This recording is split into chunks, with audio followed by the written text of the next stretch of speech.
Saya masih bersama Ketua Dewan Etik Perkumpulan Survei Opini Publik Indonesia atau yang disingkat Persepi. Ia juga Guru Besar Statistika Institut Pertanian Bogor, Profesor Asep Saifuddin. Prof, kalau kita melihat begitu banyak survei Ya. yang kemudian bisa berbeda satu sama lainnya, sebenarnya survei itu bisa salah nggak?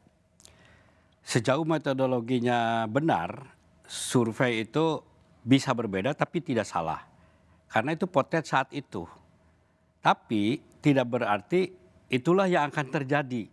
Itu yang harus diingat. Belum tentu ini pasti akan terjadi karena itu Betul. potret saat itu. Potret saat itu, iya.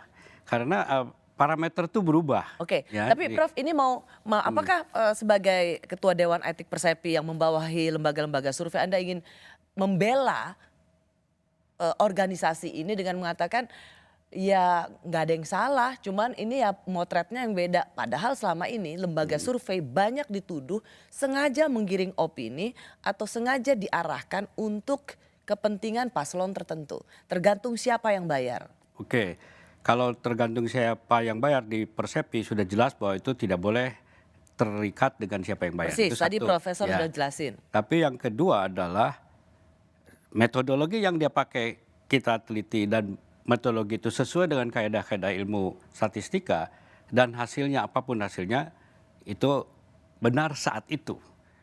Tetapi saya juga bisa mengatakan bahwa angka saat itu bisa berubah di hari, 2 hari, 3 hari, bahkan 1 bulan yang akan datang.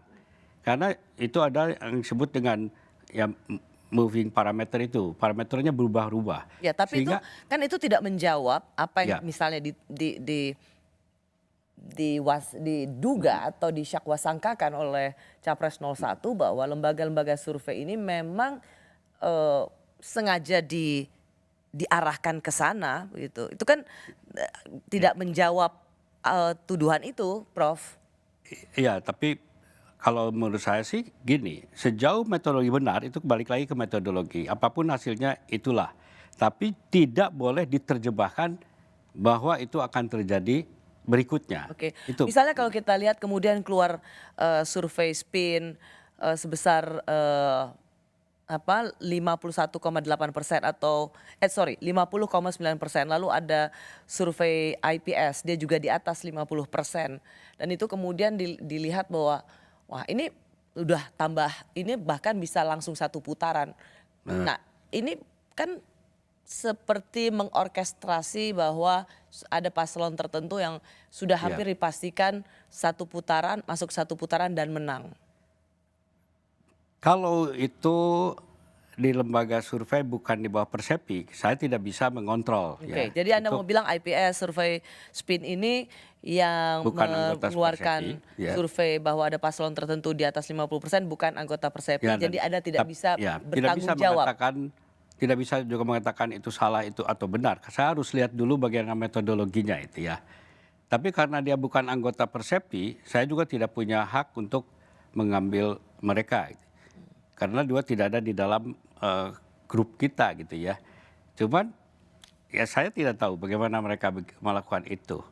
Tapi di dalam Persepi selalu kita tekankan bagaimana frame survei itu dimulai dengan yang namanya sampling frame, kerangka contohnya gitu. Nah, kerangka contoh itu dilakukan sebelum dilakukan ke bawah, turun ke bawah.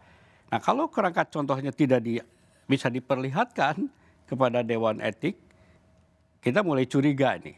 Nah, di situ masalahnya. Ya, karena kan sekali lagi ada beberapa misalnya kecurigaan lembaga survei yang menggiring opini satu putaran. Ada juga lembaga survei yang dianggap murni melakukan survei menurut sesuai dengan realitas. Kenyataannya itu menurut Anda benar semuanya sesuai dengan realitas di bawah anggota Persepi atau ya bisa saja memang dia mengikuti siapa sponsornya selama hasilnya nggak terlalu jauh dari range yang selama ini Oke. dikeluarkan. Di dalam survei tidak boleh ada hipotesis untuk satu putaran. Tidak boleh itu. Karena kalau ada hipotesis untuk satu putaran, maka akan terjadi bias terhadap nomor siapa pemenang gitu ya. Ini terkait pertanyaan peneliti di lapangan ya, Prof? Ya, jadi si lembaga survei itu kalau ingin melakukan survei, hipotesisnya itu general hipotesis. 01 sama dengan 02 sama dengan 03. Itu general hipotesisnya. Sehingga di lapangan itu dia tidak punya tendensi untuk ke nol berapapun gitu. Nah kalau itu dipegang, hasilnya nanti itu sah. Yang disebut secara statistik itu tidak bias.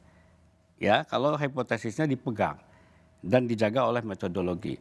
Tapi kalau ada suatu lembaga survei yang sudah cita-citanya untuk satu putaran, nah itu lain lagi.